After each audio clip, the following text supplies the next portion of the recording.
Bienvenue dans cette deuxième session d'Afterwork HPE post-trip, dans cet espace champêtre. Vous allez voir, pour déjà nous habituer de l'an dernier, il y a toujours le magicien qui a fait un grand succès, mais vous allez avoir droit quand même, en introduction, à la présentation des paquets Enterprise et sponsorisé par Intel, notre partenaire. Je m'appelle Mathieu Angot, je suis directeur commercial pour les grands comptes pour la division stockage. Bonjour et bienvenue, Elie Sevali, je suis directeur des ventes stockage SMB et région. Nous avons le plaisir aujourd'hui de vous présenter la trajectoire vers le data center autonome qu'apporte Hewlett-Packard Enterprise. Bon. Grand sujet que le data center autonome. C'est quoi ça? C'est un peu comme dans Terminator, truc qui va devenir complètement autonome, qui va aller jusqu'à la Troisième Guerre mondiale. C'est quoi le data center autonome? Mon cher Mathieu, on va rester, comme je le dis toujours, on est des plombiers de l'IT, donc on va rester modeste. Plus fort, ouais, très bien. Ouais. C'est le plombier qui... Voilà. C'est des beaux plombiers quand même. Donc on est les plombiers de l'infrastructure, on va rester sur la couche infrastructure et comment apporter de l'autonomie au data center et délivrer des services avec une bonne disponibilité. D'accord. Alors, notre stratégie justement par rapport au data center, Elie, qu'est-ce que c'est? Notre stratégie va surtout s'articuler sur trois piliers principaux, qui sont d'ailleurs portés par la digitalisation et la transformation que vous avez au sein de vos entreprises. Premier sujet, on le voit tous d'ailleurs, Benoît on est le premier usager, c'est la mobilité et la transformation digitale qui est portée par l'application. On doit délivrer vite et c'est pour ça qu'il faut repenser l'infrastructure encore plus fort pour la rendre plus hybride, plus autonome et qui délivre des services avec une haute disponibilité. Est-ce que ça marche comme stratégie? Alors, plutôt bien, parce que hier, comme vous l'avez vu, IDC a publié des chiffres. Nous sommes sur une croissance à 3 chiffres. 140% du stockage full flash, plus de 300% de croissance sur la partie hyperconverge, qui est un axe indiqué en vogue, et qui nous positionne aujourd'hui numéro 2 sur le stockage, avec de très belles croissances et des belles ambitions. Et tout ça, on le doit à vous d'ailleurs. Je tiens à vous remercier pour la fidélité et la confiance que vous nous accordez. On va applaudir nos clients quand même. Exactement. Alors, il faut trop fort. Donc, on accompagne le client dans cette trajectoire vers l'hybridation, mais bien sûr, vous n'êtes pas tous au même point.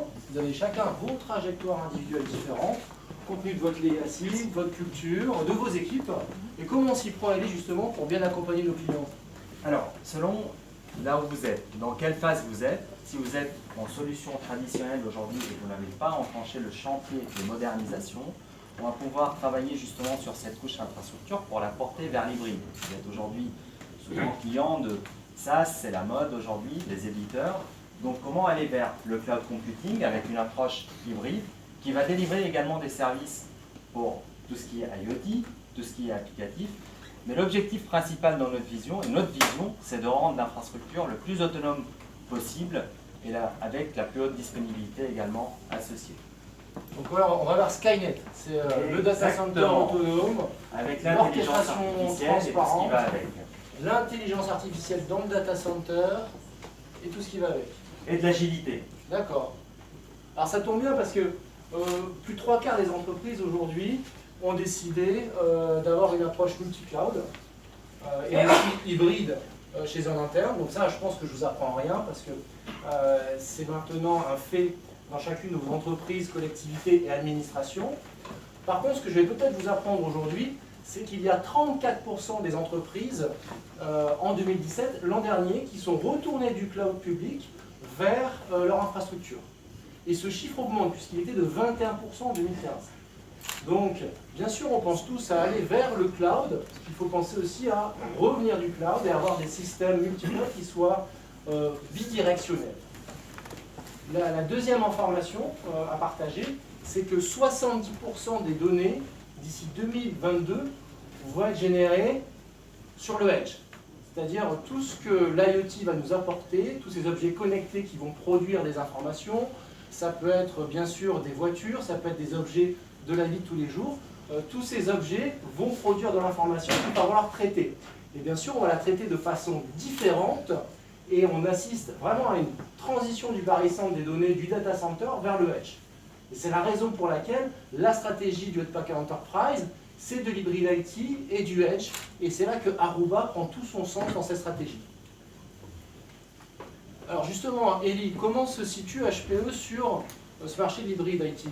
Comme vous le voyez ici, Gartner, Forrester, on est leader et ce quel que soit le domaine. Alors, de là, de dire le mot leader est gros, et c'est pas pour dire qu'on est leader qu'on le dit.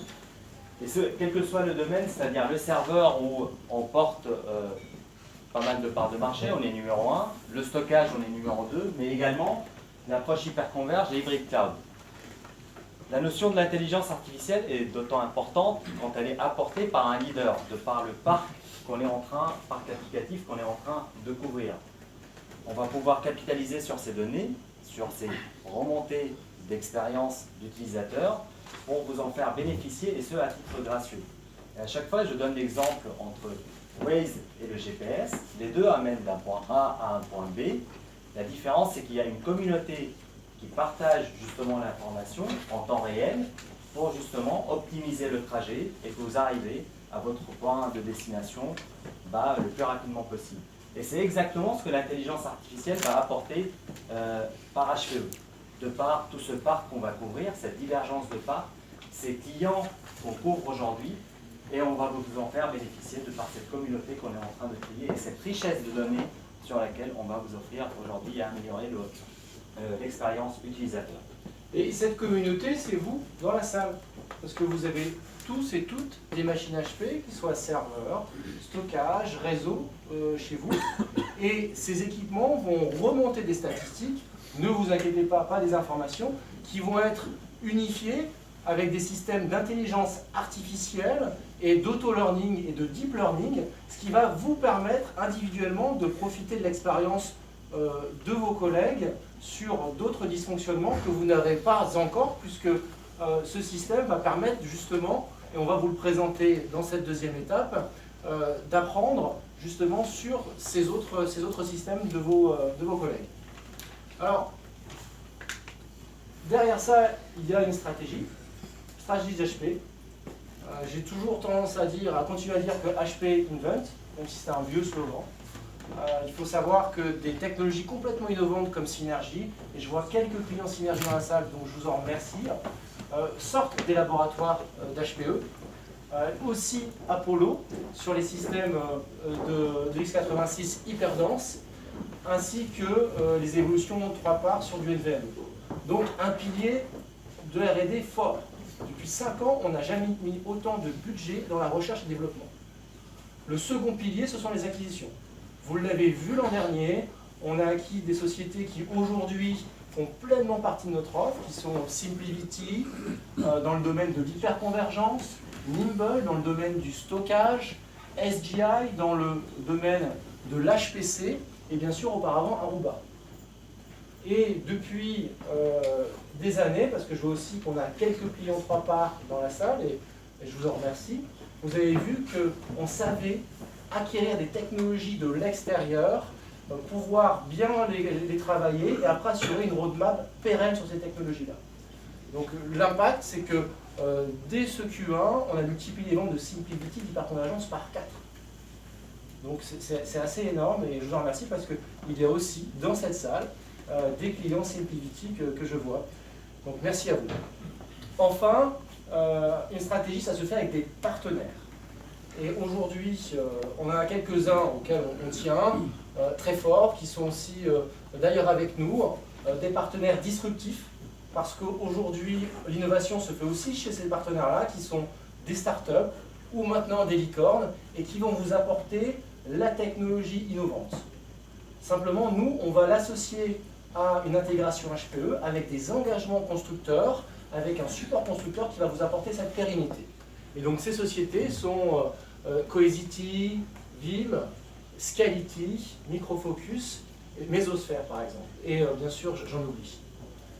Donc, très bien Mathieu, mais comment tu positionnes toutes ces couches dans le data center et surtout dans l'ordre? Alors dans l'ordre, c'est simple. On s'appuie sur une base d'infrastructure qui est robuste. Vous connaissez la robustesse de nos technologies. L'intérêt, par contre, c'est que vous pouvez disposer de différents socles. On ne va pas vous proposer un socle unique. On n'est pas un pure player d'hyperconvergence, ni de stockage. Vous avez le choix et on va vous proposer l'infrastructure qui correspond exactement à vos attentes. Elle peut être généraliste, à base de x86, de compute et de stockage associé. Elle peut être spécialisée sous forme de appliance. Elle peut être aussi hyper convergée comme avec SimpliVity. Et bien sûr, elle peut être composable comme notre innovation in-house qui est Synergy.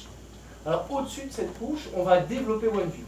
Beaucoup dans la salle aussi connaissent déjà OneView et OneView se renforce en termes de fonctionnalité. OneView va automatiser et composer une infrastructure en fonction des besoins applicatifs. C'est le message de Synergy. Et la nouveauté 2018-2019, c'est l'apparition que vous avez vue à Discover de HPE OneSphere. HPE OneSphere est la plateforme qu'on va positionner au-dessus de OneView pour justement permettre d'envoyer des workflows dans le cloud public, qui soit Azure, Amazon ou autre, et qui va vous permettre, en fonction de critères très précis que vous connaissez, des critères de prix, des critères de performance et de sécurité, de pouvoir orchestrer des flux sur ces clouds et de pouvoir en tirer le meilleur sur une infrastructure hybride. Tout ceci, on le fera avec une intégration de notre prestataire de services internes qui s'appelle PodNext, ou tout simplement à travers vos intégrateurs préférés et habituels. On le fait aussi de plus en plus en facturation à l'usage, le pay-per-use qui chez nous s'appelle GreenLake et qui convient de mieux en mieux à vos sociétés et organisations puisqu'il permet de coller exactement à vos besoins de trésorerie et de n'investir réellement qu'au moment où vous en avez besoin. C'est bien beau tout ça, Mathieu, ça reste du concept, du high level, mais plus concrètement, c'est comme ça qu'on va répondre sur les tendances du marché, que ce soit sur le modèle hybride avec des solutions qui vont adresser le débordement vers le cloud, que ce soit en in-house, mais avec également nos partenaires. Également des solutions de stockage all flash, complétées avec, sur le stockage secondaire avec des solutions de partenaires Veeam, Veritas, Data Protector et une complétude des offres primaires secondaires. Également des solutions de software defined qu'on voit aujourd'hui qui sont au cœur de vos priorités, qui soient sur la partie stockage mais également compute, la partie scale-out storage, mais aussi le big data pour adresser justement toute la gestion de la donnée et comment la rendre visible et capitaliser dessus.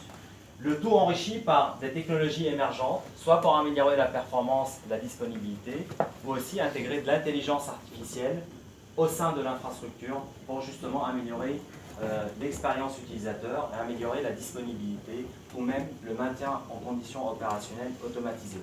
Et d'ailleurs, c'est pour cette raison que je vais passer la parole à nos deux experts pour justement présenter InfoSight et l'intelligence artificielle intégrée dans le data center pour le rendre totalement autonome.